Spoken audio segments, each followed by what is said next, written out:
Bonsoir à tous, où que vous vous trouvez. Aujourd'hui, pour ce nouveau webinaire, nous accueillons Geneviève Deshôtels, connectée du Québec, et qui va nous présenter être coach et entrepreneur, c'est possible. Bonsoir, ou plutôt, bonjour Geneviève.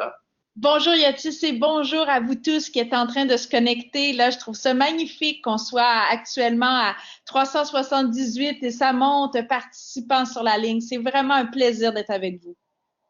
Geneviève, tu es chef d'entreprise spécialisée en développement du leadership. Tu diriges une équipe de 15 consultants au sein de la société Amplio Stratégie, une firme de conseil agile qui œuvre au développement et au succès des PME et des grandes entreprises.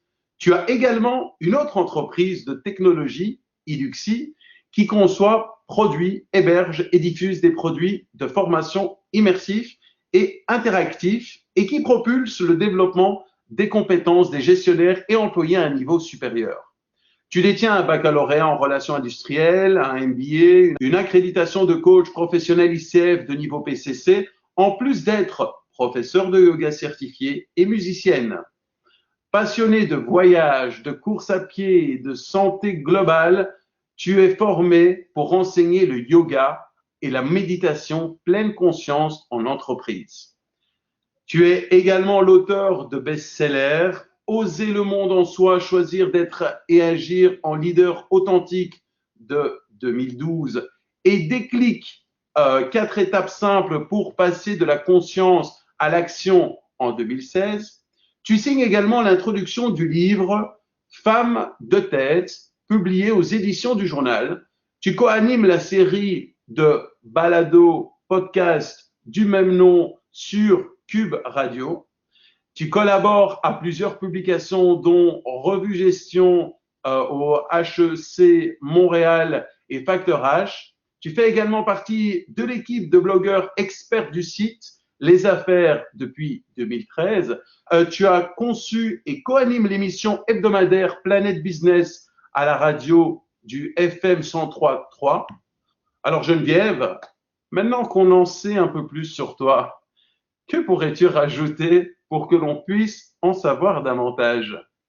Mais malgré tout ce que tu viens de dire, Yotis, qui me rend évidemment heureuse et fière, mon plus beau, mon plus grand projet, c'est d'être maman. Maman de deux jeunes filles de 11 et 8 ans. Alors, une qui entre dans la préadolescence. Alors, s'il y a des mamans, des papas parmi vous, vous comprendrez ce que c'est. Et qui a été bien coachée. Alors, elle pose des très bonnes questions. Mais elle a travaillé son écoute encore. Et Myriam, la plus petite, qui apprend, qui est belle à voir aller et qui installe sa personnalité autour de l'âge de 8 ans, justement. Tu vas nous parler d'entrepreneuriat en lien avec le coaching, donc avec comme sujet être coach et entrepreneur, c'est possible. Qu'est-ce qui t'a poussé à nous proposer ce webinaire plutôt qu'un autre? Ben, en fait, moi, j'ai eu l'opportunité d'enseigner 5 ans chez Coaching de gestion, qui est une école ici au Québec, qui est accréditée par l'ICF. Ce qui fait en sorte que ça m'a donné beaucoup de visibilité sur ceux qui voulaient embrasser la profession de coach et me posaient la question, comment c'est quoi la réalité? Et moi, je leur posais des questions en bonne coach. Qu'est-ce qui t'amène à vouloir donc avoir une pratique privée en coaching? Et les gens me parlent évidemment du désir d'aider, de donner un sens à leur vie professionnelle, etc., etc. Mais très, très peu me parlent de leur désir de développer des affaires. De leur désir d'être entrepreneur, leur désir de faire des budgets, leur désir de faire du marketing, d'être présent sur les réseaux sociaux, de rester dans l'imaginaire de leurs clients potentiels et actuels. Et honnêtement, j'en suis venue à la conclusion qu'avant d'être coach, il fallait vouloir être entrepreneur. Et c'est ce que j'ai envie de partager aujourd'hui. Certes, peut-être que mes propos vont vous sortir de votre zone de confort ou vouloir défaire des croyances. Sachez que je le fais avec bienveillance, compassion, évidemment, j'espère énormément de respect et d'amour. Mais depuis 10 ans maintenant que je suis coach professionnel, je peux vous dire que je n'aurais pas pu survivre à ce monde du coaching si j'avais pas développé mes qualités, mes compétences d'entrepreneur. Merci Geneviève. Je t'invite à commencer ta présentation et moi, je reste connecté, mais je disparais. D'accord. Donc, encore une fois, bonjour. On est présentement 463 personnes sur la ligne. C'est magnifique à travers la francophonie. Merci encore à ICF Synergie d'organiser de telles belles rencontres. Alors, Yotis vous a parlé de moi. Alors, je vais passer évidemment rapidement sur ma bio. Vous avez ici les différents livres, mes entreprises. Alors, on y a déjà, on est déjà passé à travers ça. J'arrive à quelque chose qui m'interpelle beaucoup, c'est mettre à profit l'intelligence collective pour être capable d'adapter mon contenu à qui vous êtes autour de la ligne, autour de cette grande table virtuelle que l'on produit, que l'on fait, que l'on construit ensemble actuellement. Yatis, est-ce que tu pourrais partir le premier sondage qui va nous permettre d'avoir le pouls des gens qui ont choisi de se joindre à nous aujourd'hui? Tout à fait. Alors, le premier sondage, vous avez l'habitude. Quel est le pourcentage de vos revenus annuels qui provient de votre pratique privée de coaching actuellement? Plusieurs possibilités. 100%, entre 76 et 99%, entre 51 et 75%, entre 26 et 50% ou moins de 25%. On est déjà à 71% de votes et nous allons arrêter ici pour voir les résultats. Donc, les résultats, les moins de 25%, donc 68%, 12%, 26 à 50%, 8%, 100% et 6% pour le reste. Alors, ça confirme, Yotis, d'une part mon intuition, mais au-delà de mon intuition, ça confirme aussi les données que nous envoie ICF lorsqu'ils font leurs enquêtes. Et ça confirme aussi, selon moi, l'importance de se parler d'entrepreneuriat, donc et de coaching. On pourrait penser, à prime abord, que être coach à partir du moment où je suis compétent, à partir du moment où j'ai une bonne formation, que j'avais déjà un bon bagage d'expertise et d'expérience et que je veux être coach, ben automatiquement, ça va fonctionner. Dans le monde dans lequel on vit, ça va prendre un petit peu plus. Ça va prendre nécessairement ce que l'on voit ici à l'écran. Alors, évidemment, il vous faudra faire face à tout ce qu'une entreprise fait face parce que vous êtes une entreprise comme coach. Et très, très, très souvent, cette notion-là vient en opposition à ce pourquoi on a choisi le coaching. Alors, c'est pour ça que je vous disais d'emblée que je me doutais que pour certains, certaines, mon discours serait peut-être un peu brusque, voire dérangeant. Alors, sachez que, encore une fois, je le fais avec on va dire tout l'amour du monde, mais dans le but, effectivement, que les coachs puissent en vivre à la hauteur de leur talent. Mais ça va nécessairement impliquer que vous fassiez des efforts importants pour sortir du lot. Parce que des coachs, il y en a beaucoup. Il y en a beaucoup qui sont certifiés, qui sont formés, et il y en a beaucoup qui ne sont pas certifiés et pas formés. Et au risque, encore une fois, de vous déplaire, sachez qu'il y a des gens qui sont pas formés, qui sont pas nécessairement certifiés et qui doivent en vivre de façon plus agréable que vous.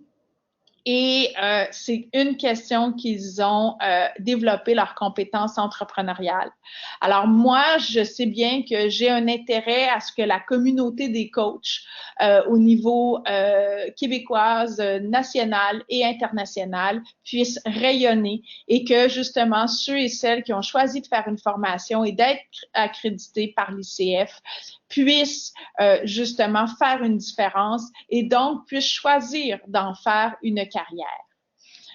Alors, bien sûr, qui va dire entrepreneuriat va dire la nécessité donc d'être un leader, Et évidemment, je vous passe rapidement les 7 prémices pour être un leader authentique, tiré certes de mon livre, mais je vous donne les grandes lignes. Alors, développer son attention.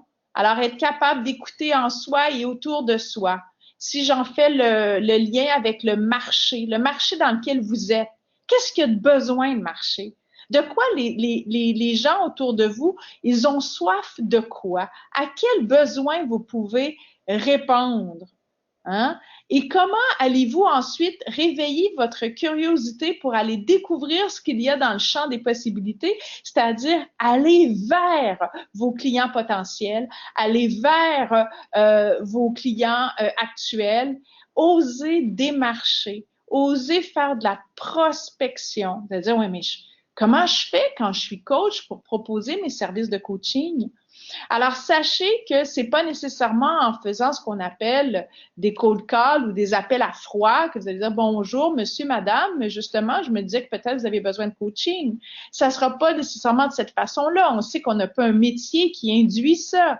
Par contre, vous pouvez écrire, vous pouvez faire des conférences, vous pouvez faire ce qu'on appelle du marketing de contenu. Vous pouvez être très présente sur les réseaux sociaux pour venir dire à quel point vous avez l'expertise et l'expérience pour coacher les gens qui font partie de votre clientèle cible. Apprendre à persévérer. C'est clair que comme n'importe quel jardin, il faut en prendre soin. Bien sûr, il faut semer, il faut arroser, il faut récolter, il faut labourer. Alors, ce sont toutes des activités liées à la vente. J'ai fait exprès, j'ai attendu quelques diapositives avant de vous dire ce fameux mot. Hein, ce fameux mot qui, des fois, va résonner dans notre chaîne de croyance comme étant pas quelque chose que l'on veut faire.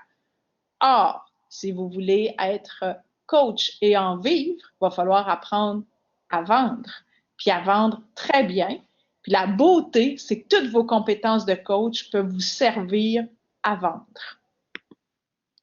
Bien sûr, ressentir le contentement. Il va arriver des fois où ça va fonctionner. Vous allez signer un mandat. Vous allez aussi réussir à attirer ce goût que les gens ont de développer leurs compétences relationnelles, humaines ou autres, ce que vous pouvez offrir. Alors, d'apprécier, de le ressentir comme si c'était au premier jour. Apprivoiser la tranquillité. Pour être bon en coaching, pour être bon entrepreneur, vous le savez, il va falloir que vous osiez ralentir et faire le vide au quotidien pour mieux faire le plein. On a tous notre lot de problématiques personnelles et professionnelles. C'est clair que nos clients viennent vers nous parce qu'on est inspirant, parce qu'on leur inspire le goût de passer à l'action dans leur vie. Alors, c'est important que vous soyez ce qu'on appelle un leader par l'exemple. C'est-à-dire que, justement, dans votre quête d'authenticité, on vous retrouve la même personne dans vos textes, dans vos conférences, en coaching, on vous croise au supermarché. Ça va être assez important. Être concentré, garder le focus, vous fixez des objectifs de rentabilité, pas juste des objectifs de clients. Alors ça va être aussi important. Et accepter ce qui est. Alors, osez être authentique avec vos forces et vulnérabilités. Il y a des choses que vous ne pourrez pas déléguer. Le volet entrepreneuriat ne se délègue pas. Le volet développement des affaires ne se délègue pas ou très, très peu. Vous pourrez certes déléguer votre comptabilité, peut-être même l'administration de vos réseaux sociaux, votre stratégie de marketing, la gestion de votre site Internet. Ce sont toutes des choses qui se délèguent. Mais faire votre développement des affaires, faites votre marketing de contenu, c'est-à-dire trouver l'angle par lequel vous voulez que les gens connectent avec vous. Comment vous allez rester de façon assez perpétuelle dans l'imaginaire des gens. Ça va être assez important. Yotis, est-ce que tu penses qu'à cette étape-ci, ça serait bon de prendre des questions des participants? Alors, il y a des réactions d'ailleurs par rapport à ce que tu dis, et je vais en prendre une, celle de Clio, qui nous dit « J'ai entendu depuis 5 ans que le coaching ne se vend pas, mais s'achète. Merci de nous dire enfin la vérité, vendre le coaching. Oui, je vends le coaching à tous les jours. Je suis en train de vous vendre le coaching aussi. Mais je fais pas des appels à froid pour appeler un président d'entreprise pour lui dire, hey, monsieur, j'ai l'impression que vous auriez besoin de coaching. Ça se ferait pas, évidemment.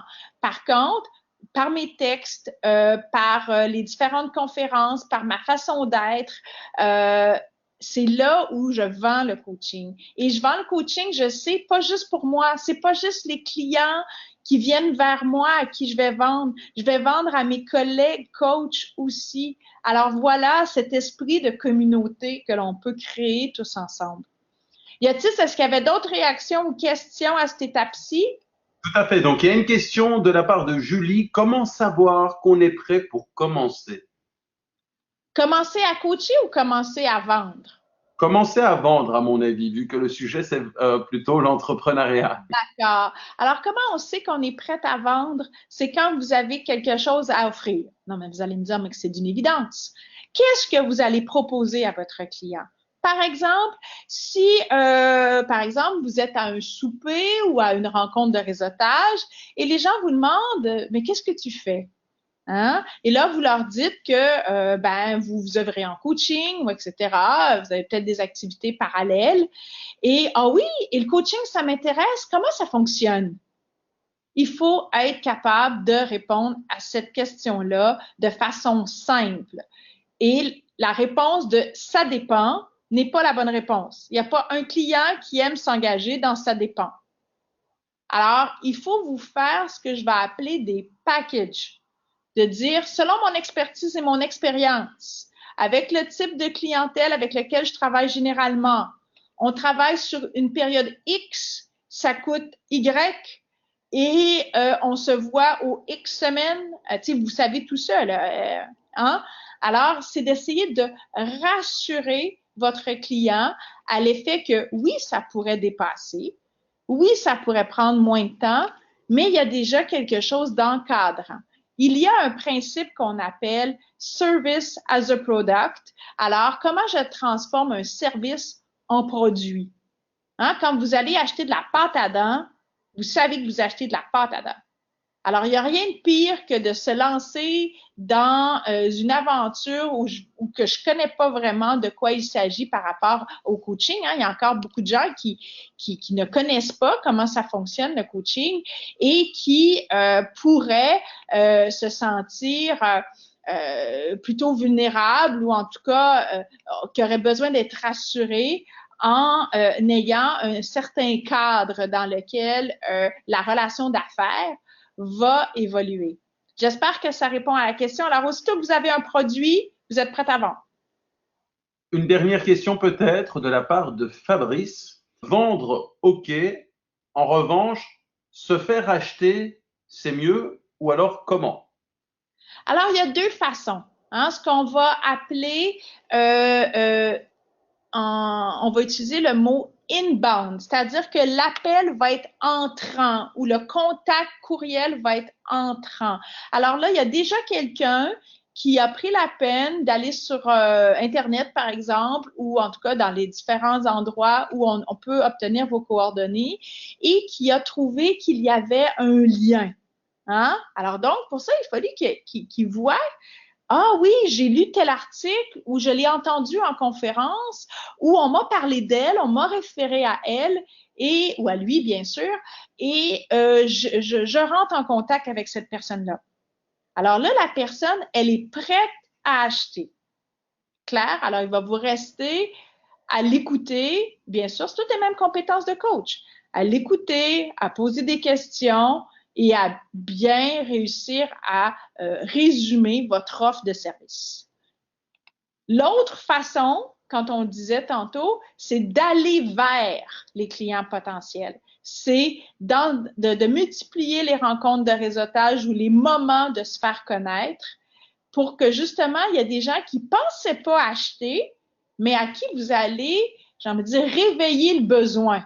J'aime mieux parler de réveiller le besoin que de le créer parce qu'on sait qu'en coaching, on ne peut pas forcer quelqu'un qui n'aurait pas le goût à avoir du coaching.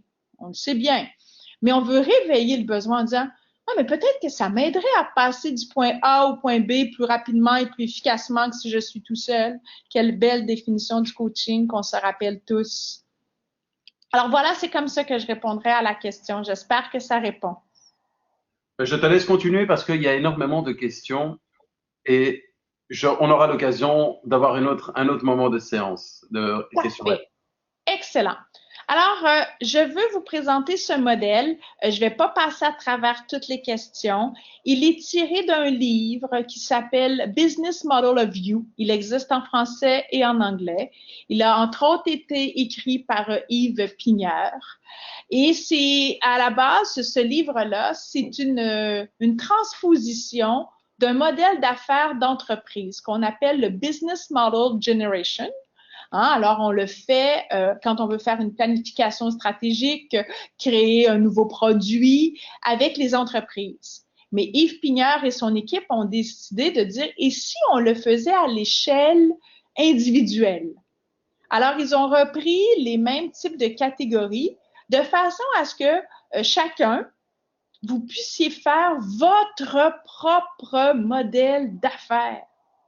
Alors, je vais juste y aller dans la colonne du centre avec la proposition de valeur, ce qui est la chose la plus fondamentale tant quand on le fait en entreprise, mais quand on le fait à l'échelle individuelle aussi. Alors, je vous en parlais tantôt, à quels besoins problématiques répondez-vous? Très, très, très souvent, quand on choisit de devenir coach professionnel, et c'était mon cas en 2008, j'évoluais déjà depuis 15 ans comme professionnel en ressources humaines. J'étais professeur de yoga, spécialisée en gestion de projet dans ce que j'enseignais à HEC. Alors, je faisais tout et n'importe quoi de façon relativement bien. Mais le grand problème, c'est que quand les gens voulaient me référer, ce qu'ils disaient de moi, c'était ah, Geneviève, ah oui, tu devrais travailler avec elle, elle est bonne. OK, elle est bonne à quoi? Ah, elle fait plein de choses, tu vas voir, elle est bonne, appelle-la, écris-lui. Mais ça, là, ça ne vend pas. OK? Elle est bonne à bien des affaires. Il faut que les gens soient capables de vous identifier à un besoin, à une problématique à laquelle vous pouvez les aider à trouver une solution. Quelle est la valeur que vous créez? Alors, c'était un exercice pour moi assez difficile parce qu'il a fallu que je prenne justement l'ensemble de mes compétences, de mes expertises, de mes intérêts, de mes goûts, de ce que j'avais envie de réaliser et que je canalise ça en une offre pour que maintenant, aujourd'hui, ça fait Geneviève égale développement de leadership. C'est ça qui circule dans le marché. Vous allez me dire, oui, mais tu es capable de faire bien d'autres choses. Je le sais. Mais pour le client, ma valeur, c'est j'ai une problématique en développement de leadership. Si j'appelle Geneviève, j'ai des bonnes chances qu'elle puisse m'aider ou me référer. OK? Alors, je vous invite à regarder plus attentivement ce tableau-là à tête reposée et de regarder chacune des questions et de prendre le temps. Ça ne se répond pas à 5 minutes, ça. Alors, de prendre le temps de bien vous poser ces questions-là et quand vous arriverez aux sections du bas, modèle de revenu, modèle de coût, s'il vous plaît, ne passez pas outre ces sections-là qui sont fondamentales. C'est ce qui fait que c'est pas un modèle d'OBNL ou d'organisme sans but lucratif, mais un modèle de revenu qui génère des profits. Alors, voilà, vous l'avez ici, évidemment, de façon au niveau de l'entreprise. Alors, ici, donc, je vais passer vite, si vous permettez, dans les diapositives que vous avez ici, qu'on a mis, on a rendu disponible pour vous. On passe chacune des activités qui sont incluses dans le modèle. Alors, je pense que pour le bénéfice, donc, de la présentation aujourd'hui, je veux juste vous dire qu'elles existent. Alors, c'est pour ça, je vous donne des références pour que vous puissiez vous poser les questions vraiment de façon plus profonde et non pas en une heure comme ça ou en quelques minutes. Tout à l'heure, grâce à la question de Fabrice, on a touché les définitions des comportements et des personnalités de la vente. C'est important de savoir si vous êtes quelqu'un qui est plutôt chasseur, on va appeler ça hunting, quelqu'un qui va aller vers l'acheteur, l'action de signer un contrat avec un client qui avait jamais fait affaire avec vous avant. Vous aimez défoncer des portes, vous aimez aller vers l'autre. Si vous dites « Oh non, mais c'est surtout pas moi », alors comment vous allez choisir de trouver un angle qui va avoir un certain sens pour vous, mais qui va vous permettre d'y aller? Voyez-vous, moi, je suis pas une hunter ou une chasseur née. Par contre, je rentre dans, j'ai envie de dire, une certaine forme d'intimité de mes clients potentiels grâce à mes articles. Alors, ils me lisent à l'heure qu'ils veulent. Ils me lisent pas s'ils veulent pas me lire. Alors, mais en même temps, ils apprennent à me connaître. Le farming, l'action de signer ou de reconduire un nouveau contrat avec un client existant. Quelle est votre offre de produit ou de service qui devient un produit qui va aller à la suite de votre démarche de coaching? Une fois que le coaching sera terminé, comment vous allez garder votre client en relation avec vous, en relation d'affaires, pas juste en relation de on pourrait aller prendre un café. Qu'est-ce que vous avez comme produit ou comme service complémentaire à lui offrir? L'outbound, je vous en parlais, le processus de vente qui est initié originalement et non sollicité par le client, ou l'inbound, alors la notion que le client initie lui-même la demande ou la discussion vis-à-vis un projet potentiel. Alors, vous les avez ici avec les différents comportements de vente. Alors, évidemment, le chasseur qui va aller vers le client qui n'a pas encore sollicité vos services, on va être en prospection. Alors, quelles sont vos activités potentielles de prospection? Comment vous pouvez donc aller offrir vos services de coaching? Pas nécessairement à un individu en particulier, mais à une entreprise, à une association, à un groupe qui ont des intérêts communs. Le deuxième, le rayonnement, où encore une fois, vous allez aller vers les gens, hein, on va être en chasse, mais là, on va s'informer comment a été le service que j'ai offert. Comment a été ta rencontre hier? On a évolué ensemble il y a 2 jours, on a échangé en coaching. Qu'est-ce qui reste de la rencontre? Non, je dis, mais j'ai pas le temps de faire ça. Mais c'est une activité de vente extrêmement importante parce qu'elle implique justement de prendre soin de la relation et elle n'implique pas, j'ai envie de dire, quelque chose de monétaire. Je veux prendre de tes nouvelles. Je veux savoir comment tu vas. Développement, qu'est-ce que je peux faire de nouveau à partir de ton besoin? Comment je peux inventer un nouveau produit, un nouveau service, une nouvelle façon de travailler avec toi pour qu'on reste en relation d'affaires? Alors ici, vous le voyez bien, on est encore vers le client, mais on travaille en mode où je veux labourer mon terrain, mon jardin. Et finalement, le renouvellement, hein, c'est celui qu'on souhaite, c'est-à-dire où le client nous dit, tu sais, on a déjà travaillé ensemble sur tel aspect, j'aimerais ça qu'on travaille ensemble sur ce nouvel objectif, ce nouvel aspect.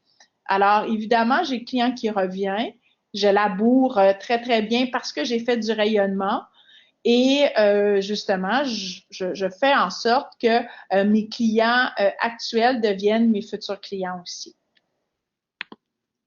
Alors, vous l'avez ici, alors sous une autre forme. OK? Alors, je vous ai donc fait état des différentes étapes. Ici, vous avez ce que vous pouvez faire. Alors, vous voyez ici, ce sont tous des activités. Je ne vais pas passer à travers chacune des activités, mais ça peut vous donner des idées. Si vous dites, oui, mais je ne sais pas qu'est-ce que je pourrais faire comme activité de rayonnement. Bon, ben, en voici. En voici.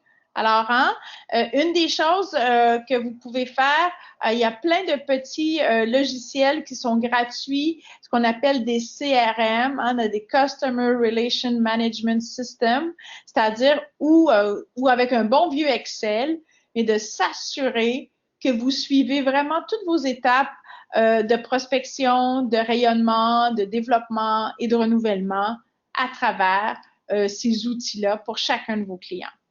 Alors, je t'entendais, Yotis, dire qu'il y avait pas mal de questions. Est-ce que tu veux en prendre quelques-unes?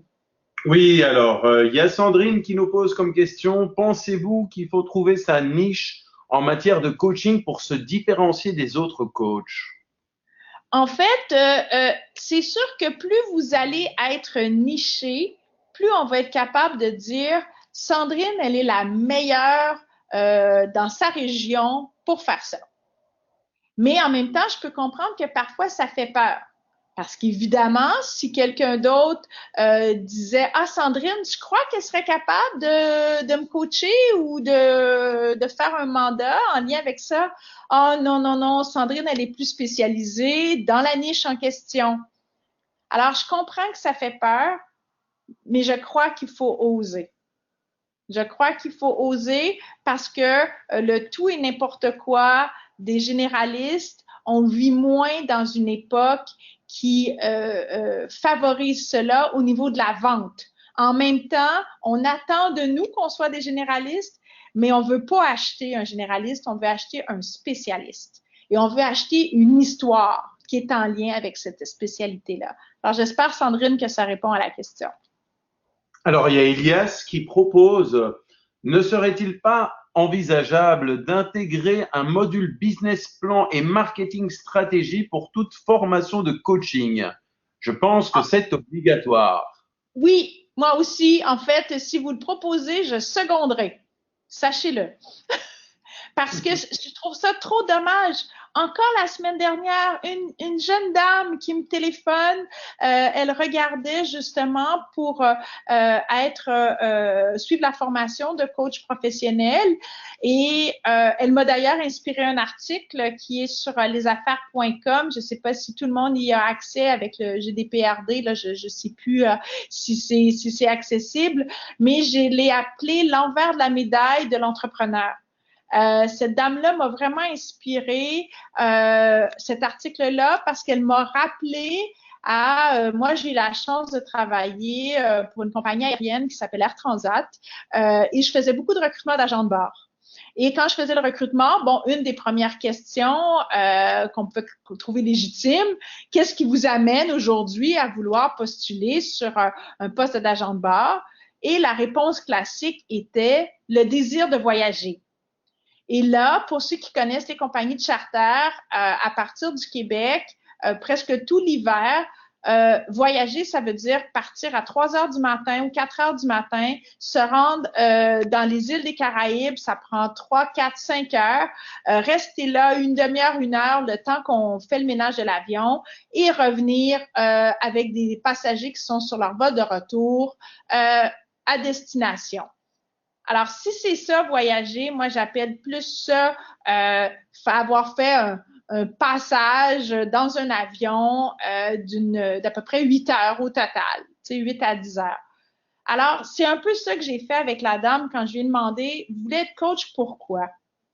Puis là, elle me disait à quel point pour elle, ça serait salutaire parce qu'elle aimait pas son travail de salarié. Elle en a marre de travailler en marketing. Et elle me racontait tout ça. Puis la seule chose qui me venait en tête, c'est oui, mais ma chère madame, vous allez en faire plus que jamais du marketing si vous devenez coach parce que vous pourrez pas exercer votre profession de coach si vous n'avez pas fait de marketing. Alors voilà. Alors, une dernière question d'Emmanuel. Quand on commence l'activité, comment se construire un modèle d'affaires et déjà se spécialiser? En fait, je me dis, allez-y avec où est votre réseau. Alors, quand vous dites on commence une activité, généralement en coaching, euh, généralement, là, je me permets, je connais pas votre âge, Emmanuel, mais on a déjà un certain bagage d'expertise, d'expérience. C'est plutôt rare qu'on commence le coaching à 19-20 ans. Ça se pourrait et c'est pas interdit. Mais généralement, je veux parler pour moi, j'avais 34 ans. J'avais déjà 15 ans que je travaillais en ressources humaines, en développement organisationnel pour des petites, moyennes et grandes sociétés. Alors, je suis partie de ce que j'avais fait. Alors, tout le bagage, tout le réseau m'a suivi au tout début de ma pratique. Voilà ce que je répondrais. Alors, je te laisse continuer. D'accord. Alors donc, j'étais à cette étape dans les slides où on passe à travers évidemment les différents outils qui peuvent être utiles lorsque l'on veut faire du développement des affaires. On passera pas à travers sans toutes les questions de marketing et les questions également de vente. Aujourd'hui, je vous parle moins de l'aspect de l'entrepreneur qui est relié à toute la question, par exemple, des tâches administratives et autres. Bien sûr qu'il faut vous garder du temps pour le faire, ça va être nécessaire, mais à vous de voir si cet aspect-là, vous choisissez de le déléguer. Mais encore une fois, le développement des affaires, ça se délègue vraiment moins bien. Et je pèse mes mots parce que je dirais normalement, s'il n'y avait pas autant de monde sur la ligne, je dirais ça se délègue pas. Mais je veux juste me garder, en fait, une petite porte de sortie pour si jamais il y en a qui ont des bonnes idées pour le déléguer. En fait, la plupart des gens qui arrivent à le déléguer, c'est ceux qui choisissent de travailler pour quelqu'un d'autre, que ce soit une firme de coaching ou de consultation, ou clairement d'exercer la profession de coach en entreprise.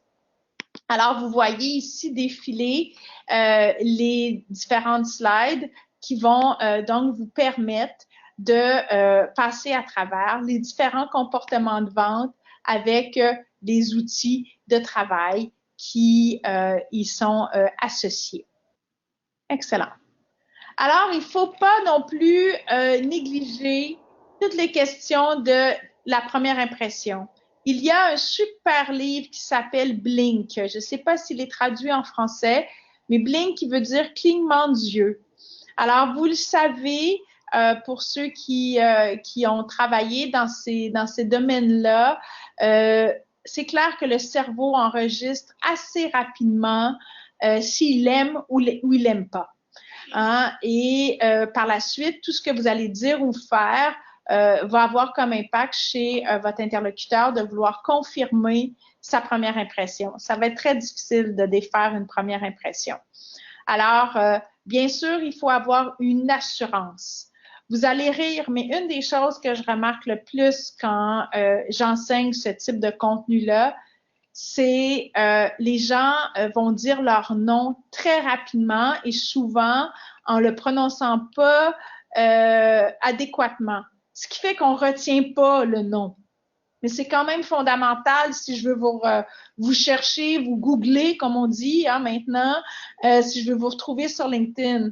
Alors, mon nom est Geneviève Deshôtels. Tu sais, il n'y a pas... On dit ça avec assurance. Et ceux qui me disent, oui, mais Geneviève, toi, tu as un nom qui est facile à prononcer, bien, arrangez-vous pour bien le prononcer de façon à ce qu'on puisse le retrouver si vous avez un nom à consonance un peu plus difficile. Soyez fiers de votre nom et de votre prénom. Ça dénote toute la confiance. N'oubliez pas, moi, je vais investir en vous pour que vous m'aidiez à atteindre mes objectifs. C'est clair que j'ai besoin d'avoir quelqu'un qui a confiance en lui et en elle. Alors, ça va être, et souvent, les premiers mots qu'on prononce, c'est notre nom. Alors, arrangez-vous pour qu'on le retienne. Ce serait vraiment mon principal conseil. Alors, on va appeler ça un elevator pitch. Hein? Dans le fond, un pitch d'ascenseur. Alors, pourquoi on fait ça? Évidemment, parce qu'on veut pratiquer différentes versions Il y aura la version 30 secondes de « Ah oui, qu'est-ce que tu fais? » Version 30 secondes. « Ah oui, parle-moi en plus. » Version 3 minutes, par exemple. Et pratiquez-vous, écrivez-le. Moi, j'ai l'opportunité de travailler ici au Québec avec un grand acteur, metteur en scène et comédien. Et quand on travaille ensemble à former des gens à faire leur elevator pitch, on leur dit, il faut que ça devienne une seconde nature. Il faut que tu le pratiques pas 3 fois 2 heures, mais bien 5 minutes tous les jours.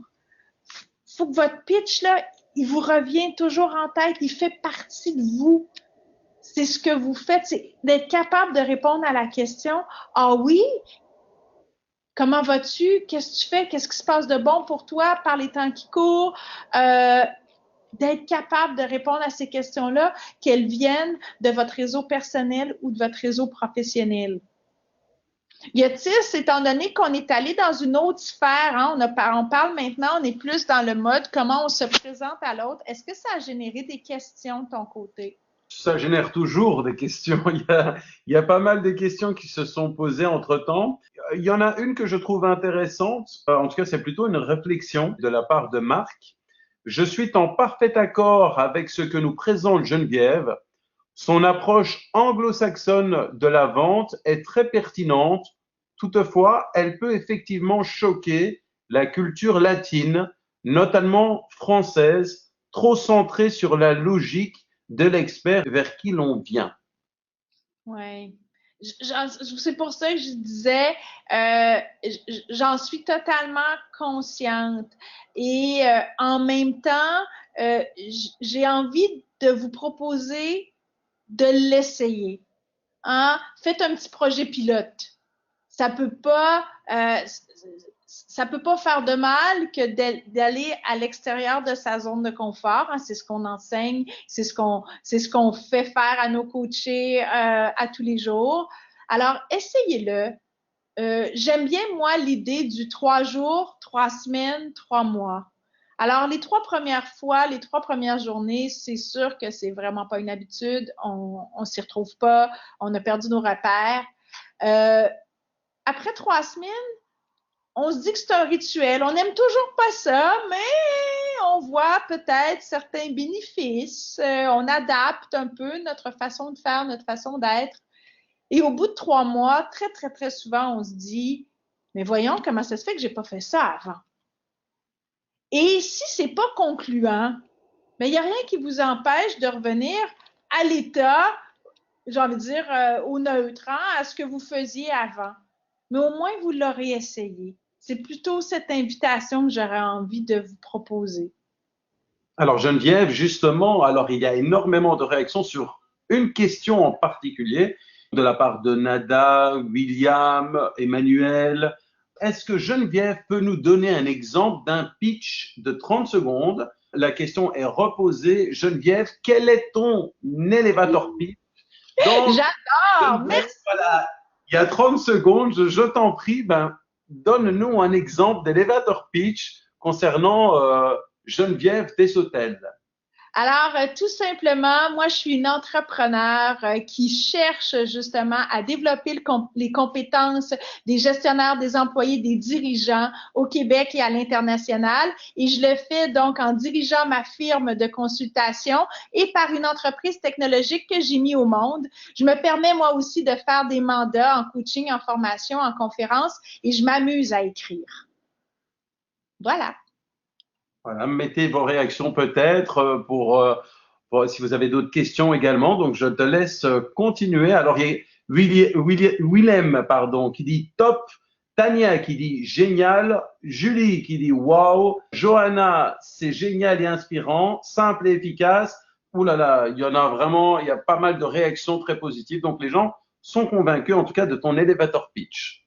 Ben, je suis bien contente, mais je tiens à vous dire que je ne l'ai pas inventé juste quand vous m'avez posé la question. Hein? Vous l'avez certainement bien saisi. Ça fait des années que je le peaufine, puis que je change un mot, puis qu'à un moment donné, je dis « Ah oui, je vais ajouter ça. Ah, je vais retirer ça. Ah oui! » hein? Je joue avec mon elevator pitch comme avec un ballon. Je ne sais pas si c'est l'image qui me vient en tête pendant que je vous parle. Alors, voilà, vous avez maintenant ici que doit contenir votre elevator pitch. Alors, une des choses que j'aurais pu faire que j'ai pas fait tantôt, c'est de vous dire dans quelle mesure il y aura un call to action. Alors, ce que je vais vouloir savoir, c'est quelle serait la prochaine étape. À partir du moment où je vous ai raconté mon elevator pitch, dire, pour aller chercher la réaction. Qu'en penses-tu? Ça résonne comment pour toi? Encore une fois, utilisez vos outils du coach. C'est vos questions puissantes. Voici ce que vous pouvez faire pour vous pratiquer. OK? J'arrive ici, bien sûr, encore une fois, vous allez me dire, extrait de mon deuxième livre Déclic, mais je vous partage les 4 grandes têtes de chapitre. Ce que j'ai essayé de faire jusqu'à présent, c'est d'éveiller votre conscience. Tout ce que je vous ai dit là, il n'y a pas grand-chose de complètement nouveau. J'ai juste pris ce qui était peut-être en dessous de la pile et je l'ai remis au-dessus de la pile. De façon à éveiller votre conscience à l'importance de développer vos compétences et vos comportements d'entrepreneur pour favoriser l'effervescence de votre pratique de coaching. À vous maintenant de nommer votre intention dans tout ce qui s'est dit, dans tout ce qu'il y a sur les différentes slides, que vous pourrez prendre le temps, bien sûr, de relire. Une chose sur laquelle vous voulez porter votre intention. Encore une fois, pour enclencher le mouvement, je vous propose la séquence de 3 jours, 3 semaines, 3 mois, de façon à ce que quand vous allez être et agir dans l'action, il y a des nouvelles prises de conscience qui vont se faire, évidemment, et vous allez refaire ce cycle-là encore et encore et encore pour vous développer, bien sûr, en tant qu'entrepreneur, en tant que coach et ultimement en tant que personne. Alors, quel serait votre plan 90 jours, messieurs, dames? Alors, je ne sais pas s'il y en a qui ont envie de commencer à partager peut-être certaines actions de façon à ce qu'on puisse mettre à profit l'intelligence collective, hein, que ce soit via des commentaires qui seraient écrits à Yotis. Je ne sais pas si tu reçois déjà des idées de plans d'action. Ben justement, alors, Geneviève, est-ce que nous lançons également le deuxième sondage? Oui, ça pourrait être très bien. Effectivement, à cette étape-ci, il nous reste à peu près 10 minutes. Je pense que ça serait une bonne idée. Donc, nous lançons un autre sondage. Dans quelle mesure vous adoptez naturellement une posture d'entrepreneur au quotidien? Numéro 1, oui, c'est naturel chez moi. 2, oui, quand je suis obligé de le faire. 3, le moins souvent possible. 4, presque jamais. Vous êtes très rapide et je trouve également que ce webinaire est passé assez vite. Donc, je vais clôturer déjà le sondage. Voici les résultats. À 44%, oui, c'est naturel chez moi. 39%, quand je suis obligé de le faire. 9%, le moins souvent possible. 8%, presque jamais. Bon, ben, je suis quand même heureuse de lire ça. Merci beaucoup, Yotis. Merci à vous tous d'avoir répondu.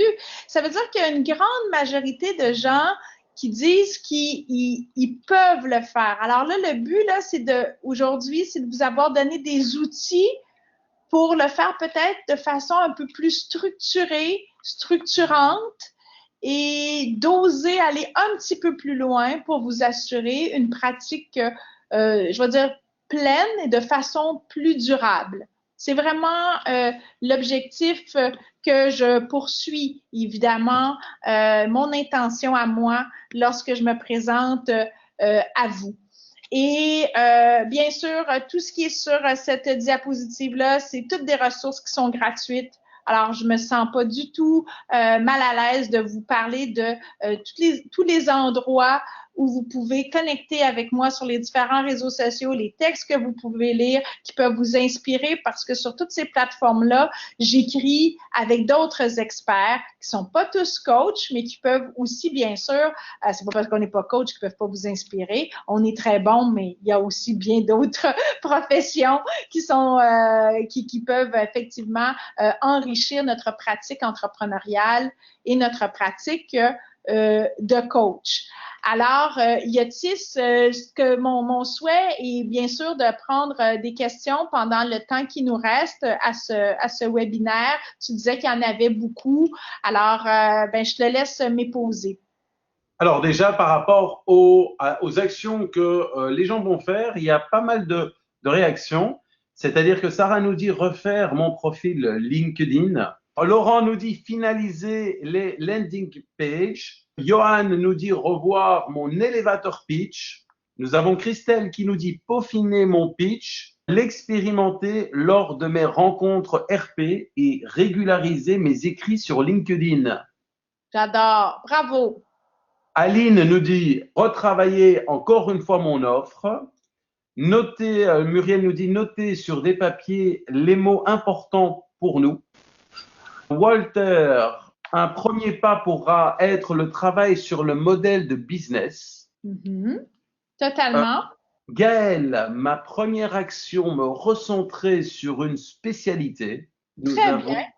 Nous avons également Sandrine qui nous dit m'inscrire à des réseaux de femmes entrepreneurs networking et développer mon compte Instagram via mon réseau existant. Très, très bonne idée, ça.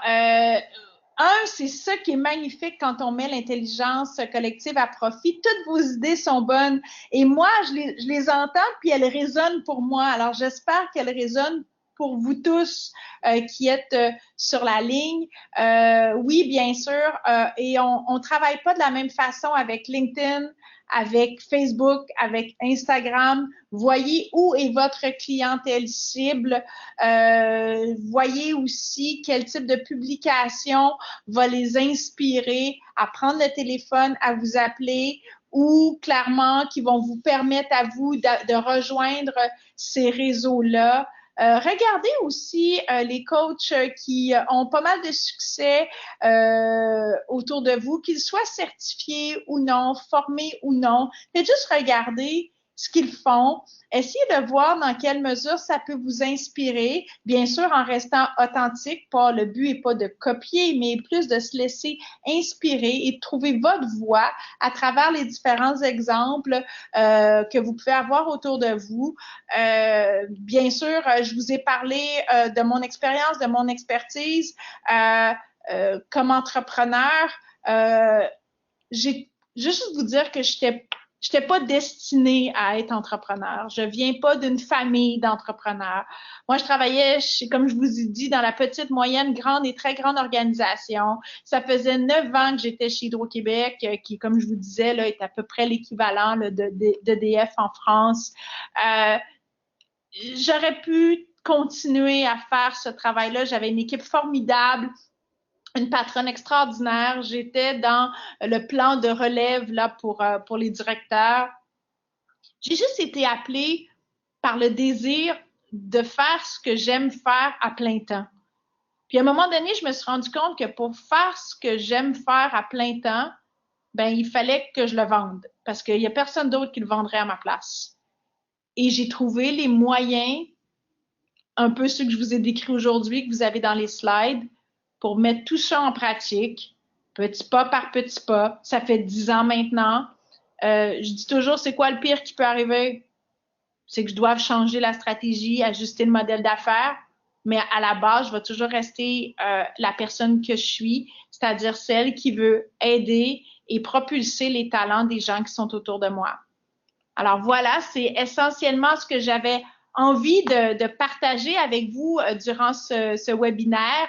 Yotis, je ne sais pas, c'est toi qui gères le temps. On en est où par rapport à tout ça et par rapport au mot de la fin? Et je sais que c'est toi qui as le sirène là. Merci beaucoup Geneviève pour cette belle présentation. J'aimerais également remercier Nefissa Karboul qui a répondu à toutes les questions techniques Alors, Nefissa est l'une des représentantes de l'ICF Synergie en Tunisie et également membre de CF Tunisie. Bonsoir Nefissa. Alors, comment ça s'est passé aujourd'hui? Bonsoir Yotis, ça s'est très très bien passé. Et Geneviève, vous avez eu énormément de félicitations au cours de ce séminaire, de ce webinaire. Donc merci Geneviève, vraiment génial, intéressant, le business model. Merci, top, merci. Merci pour cette présentation. Merci mille fois de votre partage, si pertinent ce soir. Super, merci. C'était vraiment très, très intéressant. Merci beaucoup, Geneviève. Merci, Nefissa. Nous vous remercions d'avoir assisté à ce webinaire. Je vous rappelle que vous retrouverez les slides de ce webinaire sur nos réseaux sociaux et plus précisément dans nos groupes Facebook et LinkedIn. Donc, entreprendre, c'est être actif. N'hésitez pas à réagir sur nos réseaux, commenter, partager, utiliser nos replays sur vos sites ou réseaux. C'est pour vous que nous mettons tout cela en place. Et ne l'oubliez pas, c'est au travers de vos likes, vos messages et vos partages que nous trouvons aussi notre motivation. Alors, n'oubliez pas le petit pouce bleu. Je vous souhaite à tous une bonne journée ou une bonne soirée où que vous vous trouvez. Et Geneviève, je te laisse le mot de la fin. En fait, j'ai juste envie de vous dire d'oser.